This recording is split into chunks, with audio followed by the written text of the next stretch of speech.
Asyhadu an la ilaha illa Allah wa asyhadu anna Muhammad Rasulullah. Ahora en español es: declaro que nada ni nadie tiene derecho a ser adorado excepto Dios. Y declaro que Muhammad es su siervo y mensajero. Felicitaciones, ahora ya.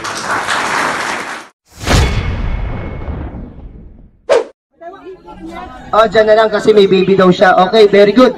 Okay, lahat na naririnig, ang tanong ko, ulitin ko, sino ang Diyos?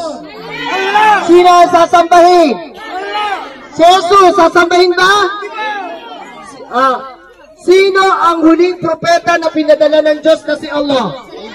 Muhammad. Malinaw, tanggap nyo yun. Tanggap nyo mag-Muslim ngayon. Tanggap nyo na kayo ay sasamba lamang sa nag-iisang Diyos. Itatakwil nyo na ang lahat ng mga dati nyong ginodiyos o sinasamba katulad ng Ribulto, Narawan, kay Jesus Christ, kay Mary. Hindi nyo na yung sasambahin. Ang sasambahin nyo lang si Allah. Tanggap nyo po? Sige nga, naksan nyo nga. Okay. Ngayon, kung tanggap nyo, itaas ang kamay, kanang kamay. Kanan na kamay, kanan. O, susunod sa sasabihin ko, malakas.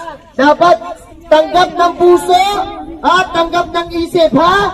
Na ang Diyos lamang ay si Allah at ang huling propeta ay si Muhammad. Okay? Galing sa puso, ha? O, susunod sa sasabihin ko, Bismillah. Asyhadu anna ilaha illa Allah wa asyhadu anna Muhammad Rasul Allah wa asyhadu anna Isa ibnu Maryam Rasul Allah. Ako'y sumasaksi na walang Diyos na dapat sambahin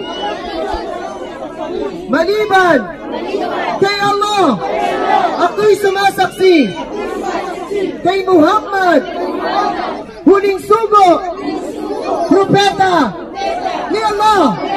Ako'y sumasaksi na si Jesus ay hindi Diyos.